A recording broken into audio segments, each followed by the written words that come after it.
Hi hello good morning welcome to ready study go. അപ്പോൾ ഇന്ന് നമ്മൾ ഡിസ്കസ് ചെയ്യാൻ പോകുന്ന ടോപ്പിക് എന്ന് പറയുന്നത് ഇന്ത്യൻ കോൺസ്റ്റിറ്റ്യൂഷനെ പറ്റിയിട്ടാണ്.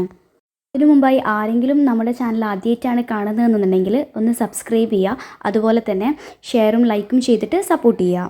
അപ്പോൾ എന്താണ് നമ്മുടെ ഇന്ത്യൻ കോൺസ്റ്റിറ്റ്യൂഷൻ എന്ന് പറഞ്ഞാൽ, എന്തൊക്കെയാണ് ഇതിൻ്റെ ഫീച്ചേഴ്സ്, അതിൻ്റെ പാർട്ടുകൾ, ഇതൊക്കെയാണ് ഇതിൽ ഡിസ്കസ് ചെയ്യാൻ വേണ്ടിയിട്ട് പോകുന്നത്. ആദ്യമായിട്ട് പറയുന്നത് പ്രിയാമ്പിൾ ഓഫ് ഇന്ത്യൻ കോൺസ്റ്റിറ്റ്യൂഷൻ. അപ്പോൾ നമുക്കറിയാം, നമ്മുടെ കോൺസ്റ്റിറ്റ്യൂഷൻ എന്ന് പറയുന്നത് തന്നെ പല കൺട്രീസിൽ നിന്നും ബോറോ ചെയ്തിട്ട് എടുത്തിട്ടുള്ളതാണ്.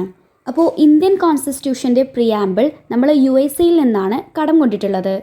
ഇന്ത്യൻ കോൺസ്റ്റിറ്റ്യൂഷനിലെ പ്രിയാമ്പിളിൻ്റെ ഫാദർ എന്ന് പറയുന്നത് ജവഹർലാൽ നെഹ്റു ആണെന്ന് നമുക്ക് വേണമെങ്കിൽ പറയാം. കാരണം 1946 ഡിസംബർ 13 ഒബ്ജക്റ്റീവ് റെസൊല്യൂഷൻ എന്ന പേരിൽ ഒരു ഡോക്യുമെൻ്റ് അദ്ദേഹം കോൺസ്റ്റിറ്റ്യൂവൻ്റ് അസംബ്ലിയിൽ അവതരിപ്പിക്കുകയുണ്ടായി.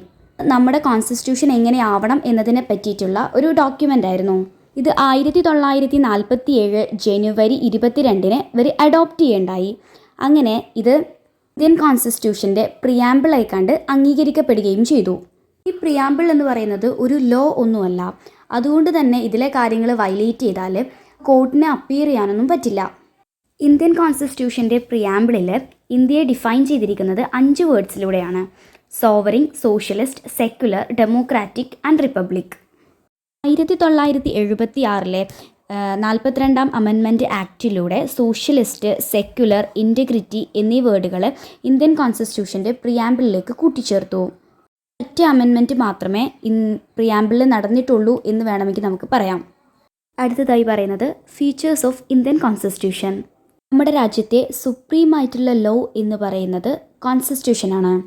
ലോകത്തിലെ തന്നെ ഏറ്റവും വലിയ റിട്ടൺ കോൺസ്റ്റിറ്റ്യൂഷനാണ് നമ്മുടേത്. അതായത് ഏറ്റവും ബൾക്കിയസ്റ്റും ലെങ്തിയസ്റ്റുമായി കണ്ടുള്ള കോൺസ്റ്റിറ്റ്യൂഷൻ എന്ന് പറയുന്നത് ഇന്ത്യൻ കോൺസ്റ്റിറ്റ്യൂഷനാണെന്ന് നമുക്ക് പറയാം. 1950 ജനുവരി 26 അഡോപ്റ്റ് ചെയ്തിട്ടുള്ളത്. അതുപോലെ തന്നെ ഇന്ത്യൻ കോൺസ്റ്റിറ്റ്യൂഷൻ ഒരുപാട് കൺട്രീസിലെ കോൺസ്റ്റിറ്റ്യൂഷനിൽ നിന്നും ബോറോ ചെയ്തെടുത്തതാണെന്ന് നമ്മൾ പറഞ്ഞിട്ടുണ്ട്. USA, USSR, കനേഡിയ, ഫ്രാൻസ്, ജപ്പാൻ ഇതൊക്കെ അതിന് എക്സാമ്പിളാണ്. ഇന്ത്യ ഒരു ഫെഡറൽ സിസ്റ്റമാണ് സ്വീകരിച്ചിട്ടുള്ളത്. അതുപോലെ തന്നെ പാർലമെൻ്ററി ഫോം ഓഫ് ഗവൺമെൻറ് ആണ് ഇന്ത്യക്കുള്ളത്.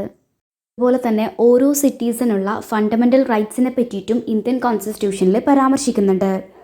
ഫണ്ടമെൻ്റൽ റൈറ്റ്സിനെ പോലെ തന്നെ ഫണ്ടമെൻ്റൽ ഡ്യൂട്ടീസിനെ പറ്റിയിട്ടും ഇന്ത്യൻ കോൺസ്റ്റിറ്റ്യൂഷനിൽ പരാമർശിക്കുന്നുണ്ട്. ഫണ്ടമെൻ്റൽ ഡ്യൂട്ടീസ് എന്ന് പറഞ്ഞാൽ ഒരു സിറ്റീസൻ്റെ കൺട്രിയുടെ പ്രോഗ്രസ്സിന് വേണ്ടിയിട്ട് ചെയ്യേണ്ട കാര്യങ്ങളെ പറ്റിയിട്ടാണ് പറയുന്നത്. ഇന്ത്യൻ കോൺസ്റ്റിറ്റ്യൂഷൻ്റെ അമെൻമെൻറ്റ് എന്ന് പറയുന്നത് റിജിഡും ഫ്ലെക്സിബിളുമായി കണ്ടുള്ള ഒരു പ്രൊസീജിയറിലൂടെയാണ് കടന്നു പോകുന്നത്. ഓരോ സിറ്റീസിൻ്റെയും റൈറ്റ്സ് പ്രൊട്ടക്റ്റ് ചെയ്യുന്ന രീതിയിലുള്ള ഇൻഡിപെൻഡൻ്റ് ആയി കണ്ടുള്ള ഒരു ജുഡീഷ്യറിയാണ് ഇന്ത്യക്കുള്ളത്. അതുപോലെ തന്നെ നാഷണൽ എമർജൻസിനെ പറ്റിയിട്ടും സ്റ്റേറ്റ് എമർജൻസിയെ പറ്റിയിട്ടും ഫിനാൻഷ്യൽ എമർജൻസിയെ പറ്റിയിട്ടും ഇന്ത്യൻ കോൺസ്റ്റിറ്റ്യൂഷനിൽ പരാമർശിക്കുന്നുണ്ട്. അതുപോലെ തന്നെ ഇന്ത്യയിൽ സിംഗിൾ സിറ്റിസൺഷിപ്പ് എന്ന് പറയുന്ന ഒരു കൺസെപ്റ്റാണ് നിലനിൽക്കുന്നത്. അതായത് ഒരു വ്യക്തിക്ക് ഒരേ സമയം ഒരൊറ്റ സിറ്റിസൺഷിപ്പേ ഉണ്ടാവുകയുള്ളൂ. യൂണിവേഴ്സൽ അഡൾട്ട് സഫ്രേജ് അല്ലെങ്കിൽ യൂണിവേഴ്സൽ അഡൾട്ട് ഫ്രാഞ്ചൈസ് എന്ന് പറഞ്ഞാൽ 18 വയസ്സായ ഏതൊരു ഇന്ത്യൻ പൗരനും വോട്ട് ചെയ്യാനും അതുപോലെ തന്നെ ഡെമോക്രാറ്റിക് പ്രോസസ്സിൽ പാർട്ടിസിപ്പേറ്റ് ചെയ്യാനുമുള്ള അവകാശമാണ് ഇത് നൽകുന്നത്. അതുപോലെ തന്നെ ഇന്ത്യ ഒരു സെക്യുലർ സ്റ്റേറ്റ് ആണ്. അതായത് ഒരു റിലീജിയനെയും ഇന്ത്യ പ്രൊമോട്ട് ചെയ്യുന്നില്ല. അതുപോലെ തന്നെ ഷെഡ്യൂൾഡ് ഏരിയാസിലെ അഡ്മിനിസ്ട്രേഷൻ നടത്തുന്നതിന് വേണ്ടിയിട്ട് സ്പെഷ്യൽ പ്രൊവിൻഷൻസൊക്കെയാണ് ഇന്ത്യൻ കോൺസ്റ്റിറ്റ്യൂഷൻ പ്രൊവൈഡ് ചെയ്യുന്നത്. അപ്പോൾ നമ്മളിതുവരെ ഡിസ്കസ് ചെയ്തത് ഇന്ത്യൻ കോൺസ്റ്റിറ്റ്യൂഷനെ പറ്റിയിട്ടും അതിൻ്റെ പ്രിയാമ്പിളിനെ പറ്റിയിട്ടും നമ്മുടെ ഇന്ത്യൻ കോൺസ്റ്റിറ്റ്യൂഷൻ്റെ ചില ഫീച്ചേഴ്സിനെ പറ്റിയിട്ടൊക്കെയാണ്.